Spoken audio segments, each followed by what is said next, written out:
Crazy, yeah.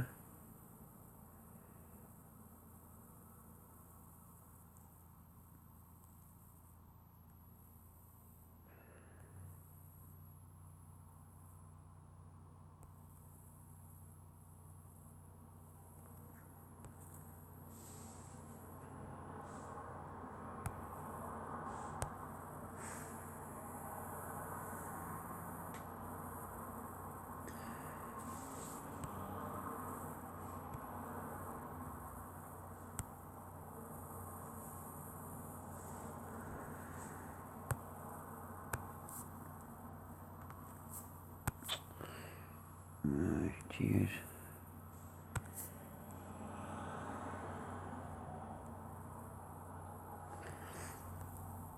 The Ancient Days, 1794. Blake loved this image from the frontispiece to Europe, a prophecy, and made several copies. The old man is Urizen. In Blake's mythology, the embodiment of reason and law, and a repressive satanic force trying to bring uniformity to mankind. In America, the prophecy, Urizen is the evil god who rules during the Enlightenment. Here he is seen kneeling in a flaming discus surrounded by dark cloud, hand held over a compass, apparently measuring the black void. A copy was commissioned from Blake during the final days of his life. He worked on it, tinting the colours as he was propped up on his sickbed. Unreal, eh? 1794. It's like 230 years ago, whatever. 225 years ago. Is it? Look how modern that looks.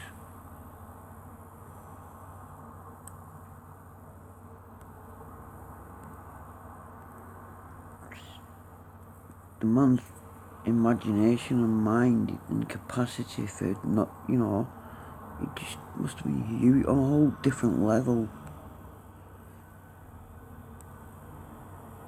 Just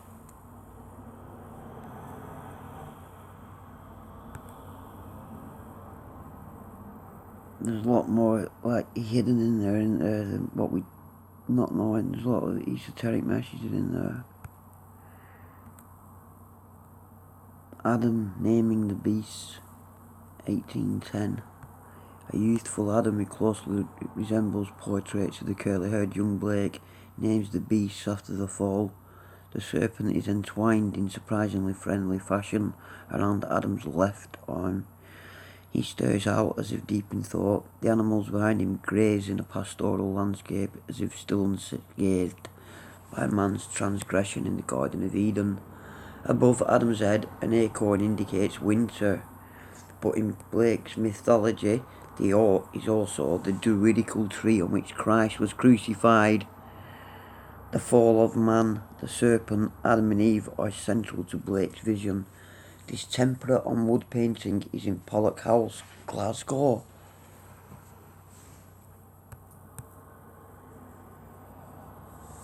I think I might be having a trip to see this.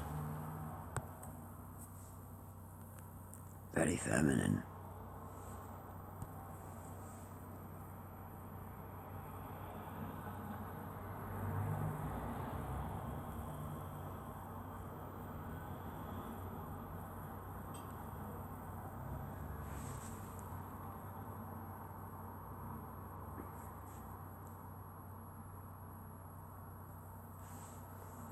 Right.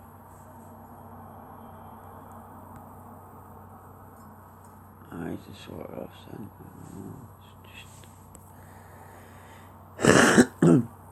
Excuse me, man. Yeah, that snake does look awful.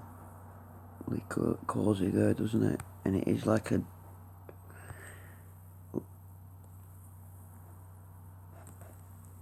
not a regular snake, is it? It's got this flute in here, whatever they call it, like what lizards have. Serpent.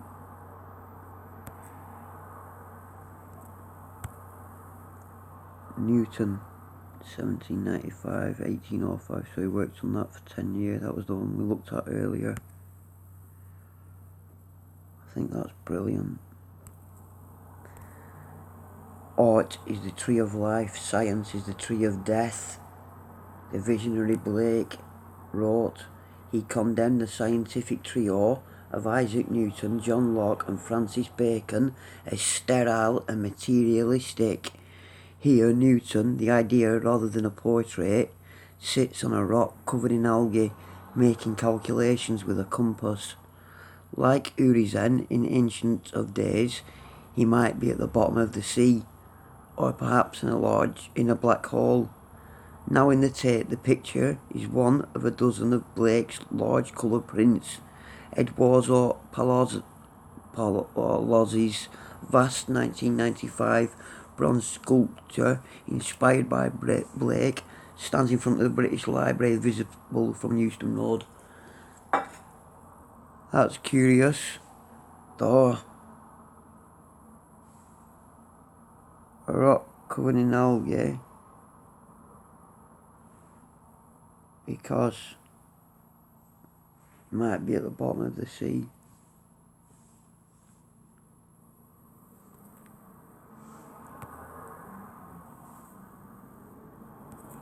And look, art is the tree of life. Art is the tree of life. Science is the tree of death.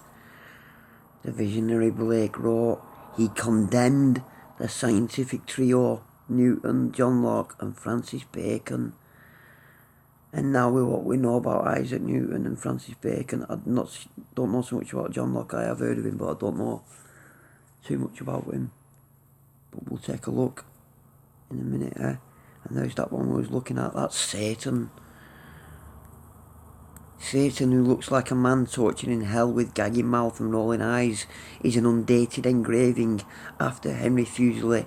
The flames of hell depicted by wavy lines show Blake experimenting with the oval pointed échoppe needle, a French engraving method of the 18th century. Satan's flesh is made with flicks, tiny incisions enmeshed in the cross-hatching in a dot and lozenge pattern. Blake was apprenticed to an engraver aged 14. He is regarded as a master of the medium. But in 2005, an art historian, Mai Ying Sung, claimed Blake's plates show evidence of endless toil, bungles and repeated error. Blake's cottage. Doesn't look much, does it? But there's some 3D about it. And those trees are magnificent. But look how naive it looks. An angel floats above Blake in the garden of his thatched cottage in Felpham, Sussex, his home from 1800 to 1803. Away to sweet Felpham, for heaven is there. The ladder of angels descends through the air, he wrote. Only 2 of the 9 properties in which he lived have survived. The Blake Society is fundraising to buy this house.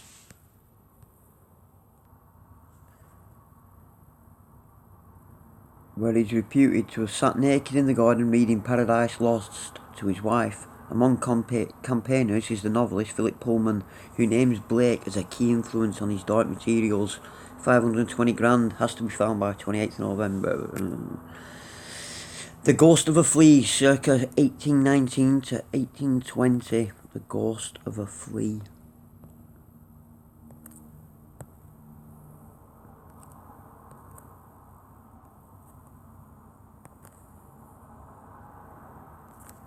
Holding.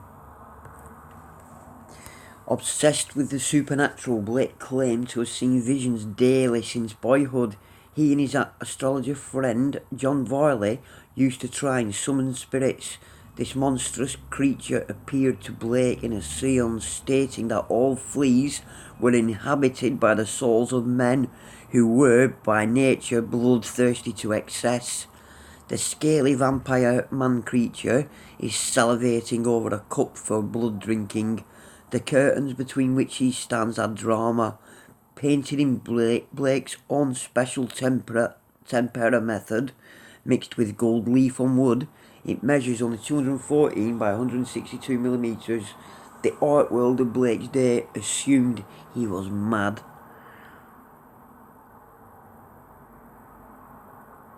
So, But this visionary Blake was told that fleas are inhabited by souls of men who are bloodthirsty by nature.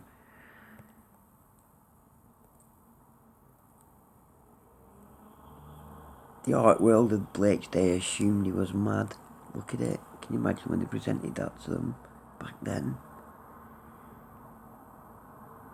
Salivating over a cup for drinking blood. And look how he's got the light on that star, that gold. It just blows me away. Like I said, someone's brought a book into the factory I was working into when I was 17. And man, they let me, I ended up borrowing the book and keeping it. Well, they gave it me. And it was the most well-thumbed book ever. Tell you. But that's, what, 30 years ago now. Songs of Innocence and Experience, that's what that poems I read earlier, what I'm going to edit out of this, because I'm just going to show this bit. Songs of Innocence and Experience, 1789. Songs of Innocence and Experience is a double set of illustrated poems showing the two contrary states of the human soul. The two contrary states of the human soul. The childlike and pure versus the angry and disillusioned. The most famous Song of Innocence is the lamb, little lamb, who made thee? Dost thou know who made thee? Its counterpart, the tiger, tiger, tiger, burning bright. Blake's implied question is how could one God have created both creatures, the one benign, the other ferocious? The lamb was set to music by Vaughan Williams, who claimed to hate the poem. John Tavener and Allen Ginsberg. The tiger has inspired songs by Joni Mitchell and Tangerine Dream. The Dance of Albions Circus, 1796.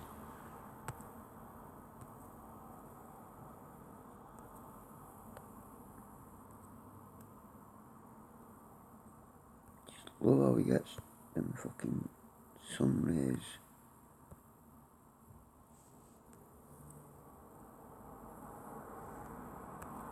A naked youth, part Christ figure, part Vitruvian man, stands on a rock, casting aside worldly shackles to greet the radiant dawn, also known as Albion Rose or Glad Day, and existing as drawing, engraving, colour-printed etching and watercolour. This utopian image dates back to 1780. The American Revolution was in mid-flow. Blake had been caught up in a street mob in the anti-Catholic Gordon riots. Albion is the ancient name for Britain and is central to Blake's own mythology via his four Zoas, characters called Urizen, Tharmas, Lover, Earth the Owner, created by the fall of Albion, obscure to all but the most hardened Blake fans. I love him, but I'm not, I'm not on the same level as people, I'm not an intellectual heavyweight by any fucking means. Blacklight, very extra light. I just like it. I just think it was extraordinary that someone lived in them times. What we supposedly know about them, and they just thought he was nuts. Whereas today he's like, lauded as a complete genius. Look at that. Look at that. Anyone who's ever wanted to be a cartoonist, draw strip cartoons, they'd look at that and weep.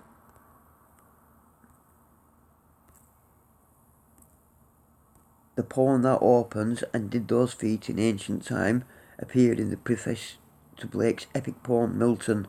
A radical Christian, Blake may be attacking orthodoxy or industry with the phrase dark satanic mills, thought in part to refer to the Albion flour mills in Lambeth, which burned down spectacularly in 1791.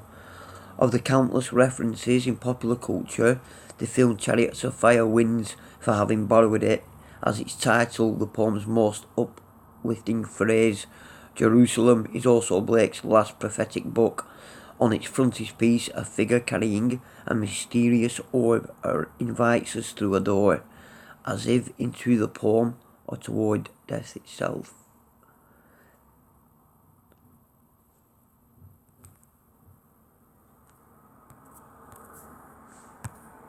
That's a brilliant picture. There's an orb, isn't it?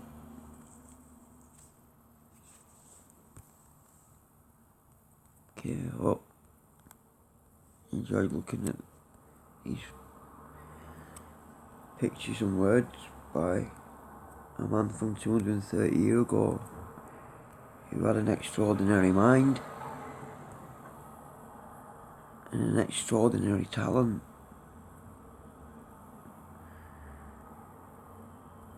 And an awful amount of knowledge. I've got to say, I think that's my favourite.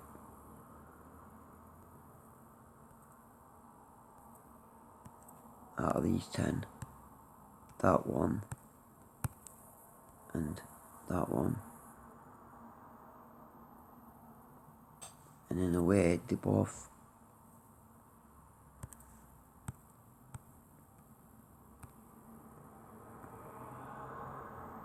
go with each other.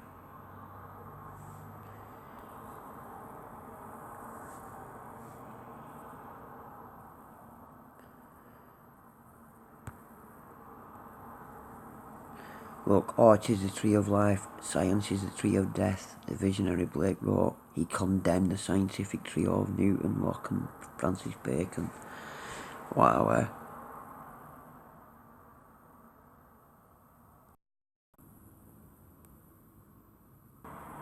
I thought just to end, I'd read one of my favourite poems by Blake, yeah. This is one of the first poems what I read of it, and I just thought, how clever is that? Right, a poison tree. I was angry with my friend, I told my wrath did end. I was angry with my foe, I told it not, my wrath did grow.